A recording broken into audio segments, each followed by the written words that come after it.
Bonjour, c'est Luce avec vous. En ce jeudi 2 juin 2022, 7e semaine de Pâques, nous nous situons entre, il y a une semaine, l'Ascension, où Jésus est monté au ciel, et nous arrivons dans ce week-end à la Pentecôte, à la venue de l'Esprit Saint qu'il nous a promis pour ne pas nous laisser seuls. Au IIe siècle, parmi la cinquantaine de chrétiens martyrisés à Lyon, figuraient le vieil évêque Pothin, le diacre Santus, l'adolescent Ponticus et la petite esclave Blandine, dont nous honorons aujourd'hui. Bonne fête à tous ceux qui s'appellent Blandine et un joyeux anniversaire à tous ceux qui le fêtent en ce jour. Nous ne pourrons pas commencer notre séquence sans faire appel à l'Esprit Saint. Ouvrons nos cœurs, fermons nos yeux et écoutons cet appel à l'Esprit Saint. Bonne écoute.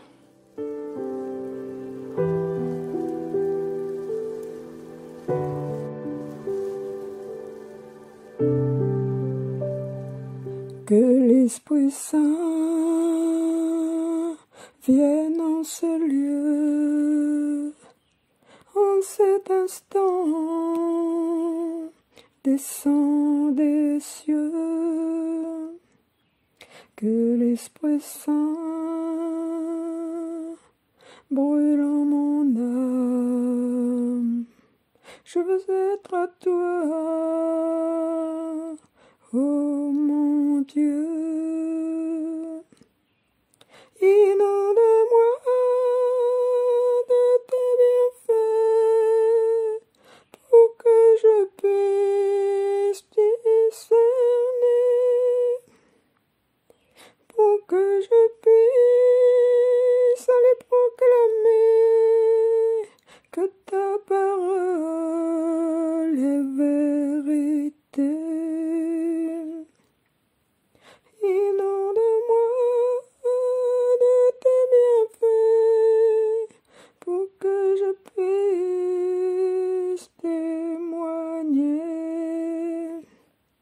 que Jésus-Christ, ton Fils bien-aimé, il est vraiment ressuscité.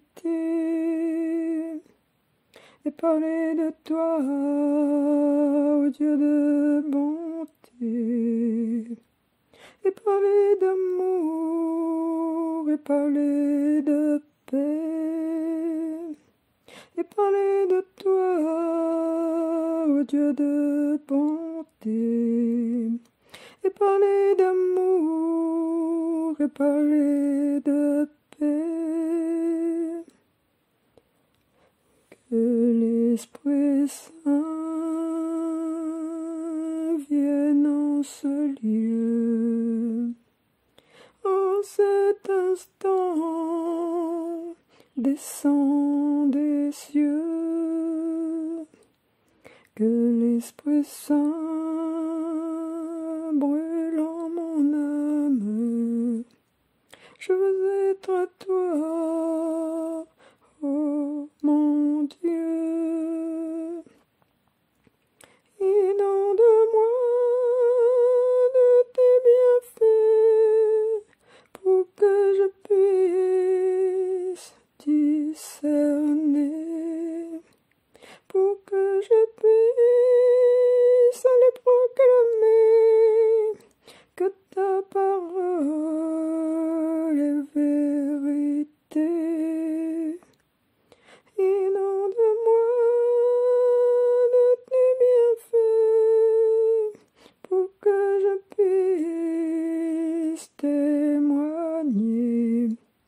que Jésus-Christ, ton Fils bien-aimé, il est vraiment ressuscité. Et parler de toi, ô Dieu de bonté. Et parler de toi, et parler d'amour. Et parler de toi, ô Dieu de bonté. Et parler de toi, et parler de paix.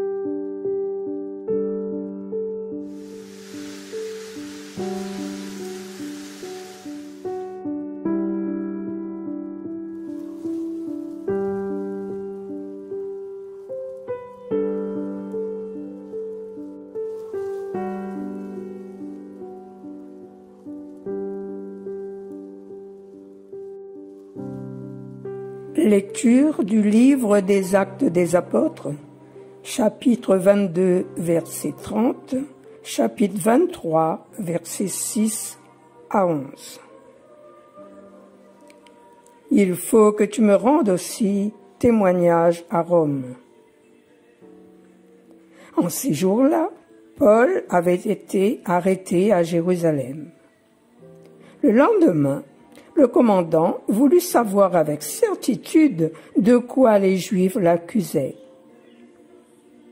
Il lui fit enlever ses liens, puis il convoqua les grands prêtres et tout le conseil suprême, et il fit descendre Paul pour l'amener devant eux.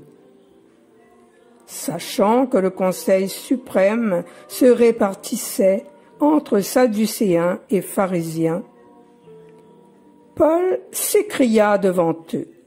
« Frères, moi je suis pharisien, fils de pharisien.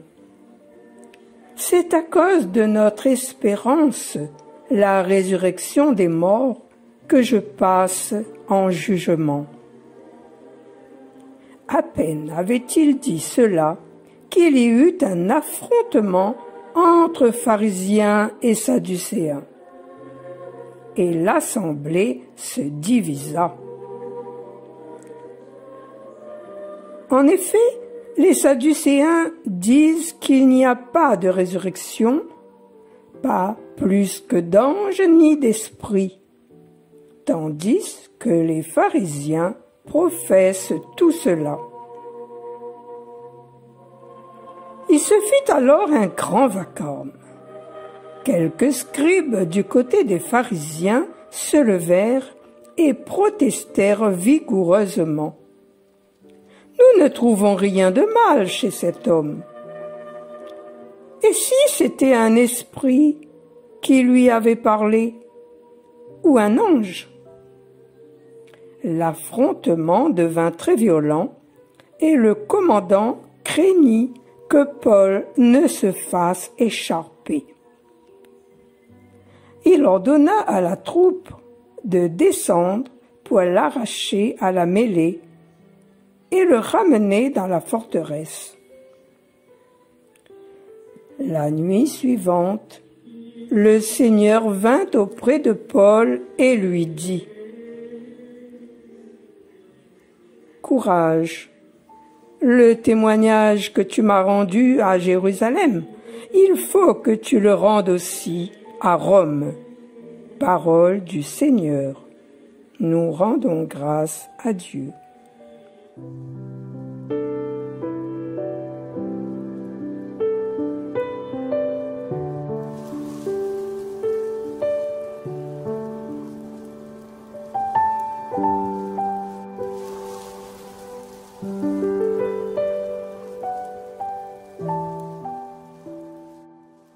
commentaire de la lecture du livre des Actes des Apôtres au chapitre 22, verset 30 et chapitre 23, verset 6-11. Dans ce texte, Paul, en plein travail d'évangélisation pour la proclamation de l'Évangile à travers les nations où Dieu l'envoie, est arrêté et même lié à Jérusalem. Victime d'accusations par ses persécuteurs, car il prétendait être chargé par Dieu d'annoncer aux païens l'évangile de son royaume, nous rappelle le livre des Actes, chapitre 22, versets 21 et 22. Les grands prêtres et le Conseil suprême fut convoqué par le commandant qui voulait savoir de quoi on accusait Paul. Les querelles entre croyants d'une même religion ne sont pas nouvelles. Les pharisiens et les sadducéens s'opposaient sur des questions pourtant assez essentielles de leur foi. En effet, les sadducéens disent qu'il n'y a point de résurrection, ni d'ange, ni d'esprit, comme le dit le texte, tandis que les pharisiens professent tout cela, nous rappelle le verset 8. Nous assistons à des affrontements verbaux après les dires de Paul qui s'écriait dans le Sanhédrin de manière que ces paroles soient entendues de tous. « Frères, moi je suis pharisien, fils de pharisien. C'est à cause de notre espérance, la résurrection des morts, que je passe en jugement. » Verset 6. Ces affrontements devinrent encore plus violents lorsque quelques scribes, voyant l'assurance de Paul et son éloquence à se défendre, attestèrent que c'était peut-être un esprit ou un ange qui lui avait parlé. Comprenons bien, Paul n'annonce pas une foi complètement nouvelle. En prêchant la grâce, il établissait la loi. En proclamant l'universalité du salut et en se consacrant à publier ce salut parmi les nations, il ne faisait qu'accomplir les prophéties.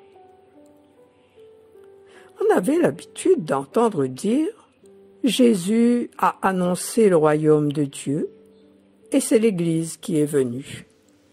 Mais Paul, de son propre chef, n'était pas en train de créer une institution dont le Christ n'aurait pas voulu. Si nous lisons bien l'extrait des Actes d'aujourd'hui, nous relevons ce passage au verset 11. La nuit suivante, le Seigneur vint auprès de Paul et lui dit « Courage, le témoignage que tu m'as rendu à Jérusalem, il faut que tu le rendes aussi à Rome. » Croyons de tout notre cœur. Jésus a été d'une exigence absolue avec Paul. Aucune persécution ne lui a été épargnée. Mais il n'était pas seul dans son ministère. Il était assisté de près par l'Esprit Saint. Le Christ était là dans sa prière. Par ces mots du Seigneur même, ce que Paul reçoit est d'un tout autre ordre. Il reçoit sa mission. Il reçoit de Jésus ce que le Seigneur ne peut pas faire lui-même depuis le ciel où il est établi depuis son ascension. Il reçoit un remerciement pour ce qu'il a déjà fait. Quand on lui dit le témoignage que tu m'as rendu à Jérusalem. 3, une exhortation pour ce qu'il a encore à faire. Il faut que tu le rendes aussi à Rome. Et surtout, 4, ce petit mot tout simple mais plein d'attention délicate. Courage. Oui, le Seigneur a dit à Paul, courage, le témoignage que tu m'as rendu à Jérusalem, il faut que tu le rendes aussi à Rome. Comme Paul, nous avons besoin de courage pour aller à la mission du Seigneur. Faisons-lui confiance. Oui, frères, réjouissons-nous, car le Seigneur est toujours avec nous, au centre de nos joies comme de nos épreuves. Ce dernier verset nous prouve que c'est Jésus lui-même qui a parlé à la place de Paul, qui l'a empêché d'être écharpé. Grâce à la personne du commandant qui ne l'a pas condamné et le fit arracher à la mêlée pour le ramener à la forteresse. Renforçons notre prière pour l'unité des chrétiens. Et comme nous le rappelle l'antienne d'ouverture de ce jour, avançons-nous avec assurance vers le trône de la grâce pour obtenir la miséricorde et recevoir en temps voulu la grâce de son secours. C'est ce que nous invite la lettre aux Hébreux au chapitre 4, verset 16. Avant de proclamer le psaume, écoutons le texte de Luce Rose appelé « Envoyé ». Après le psaume, 15-16, très beau d'ailleurs, « Garde-moi, mon Dieu, j'ai fait de toi mon refuge ». On va entendre le chant final, « Aller sans peur » de Luce Rose.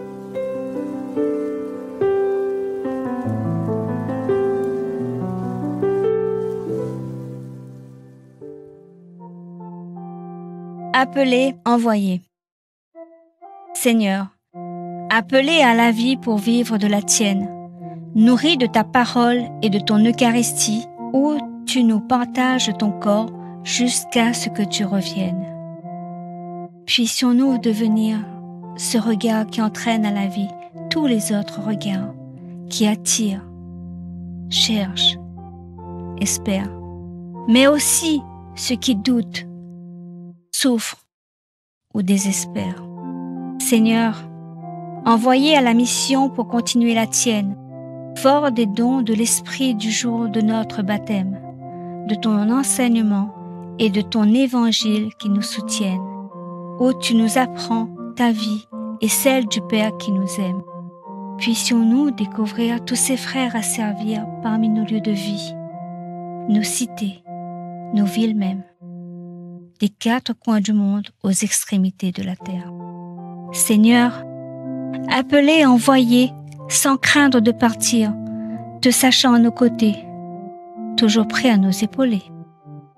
Fais naître en nous ces désirs de t'aimer et de nous aimer avec toujours plus d'audace, de fierté, de plaisir. Fais de nous des témoins fervents, sincères, fidèles, des hommes et des femmes attentifs à tes appels, choisis dans nos familles, des consacrés à ton ministère, qui soient dignes de toi et fermes dans leur choix, des baptisés heureux de servir Dieu et ses frères. Donne-nous de savoir t'imiter humblement, toi qui, sans compter, nous aimes assurément.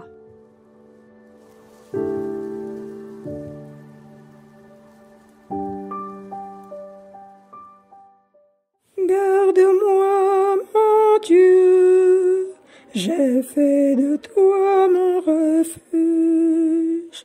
Garde-moi, mon Dieu, j'ai fait de toi mon refuge. Garde-moi, mon Dieu, j'ai fait de toi mon refuge. J'ai dit au Seigneur, tu es mon Dieu. Seigneur, mon partage et ma coupe, de toi dépend mon sort. Garde-moi, mon Dieu, j'ai fait de toi mon refuge. Je bénis le Seigneur qui me conseille, même la nuit mon cœur m'avertit. Je garde le Seigneur devant moi sans relâche, Il est à ma droite, je suis inébranlable.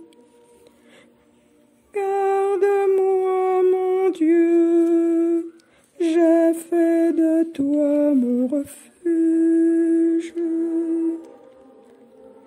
Mon cœur exulte, mon âme est en fête, ma chair elle-même repose en confiance. Tu ne peux m'abandonner à la mort, ni laisser ton ami voir la corruption. Garde-moi, mon Dieu, j'ai fait de toi mon refuge. Tu m'apprends le chemin de la vie, devant ta face débordement de joie. À ta droite, éternité de délices. Garde-moi, mon Dieu, j'ai fait de toi mon refuge. Garde-moi, mon Dieu, j'ai fait de toi mon refuge.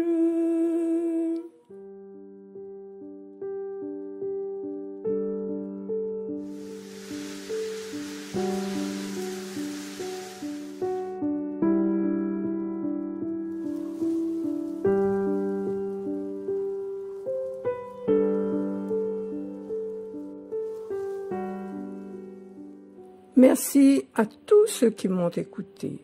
Que le Seigneur vous inonde de paix et de joie, vous et votre famille. Au revoir et à bientôt pour une nouvelle séquence. Bye.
Vas-y, confiant, je marche devant toi.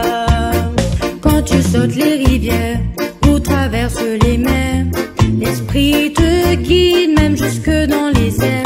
N'emporte ni argent, ni tunique, ni bâton. Donne gratuitement ton amour, ton pardon. Tu nous dis, Seigneur, allez sans peur, proclamer mon nom sur toute la terre. Tu nous dis, Seigneur, allez sans peur, porter la nouvelle et la paix à tes frères. Sois le sel de la terre, sois lumière en ce monde. Là où tu vis, où tu poses tes pas, parle de moi à tes frères, qu'ils partagent ta joie de me connaître et d'habiter en toi. Quand la terre tout entière aura vu ma victoire, vous pourrez jouer la trompette et du corps.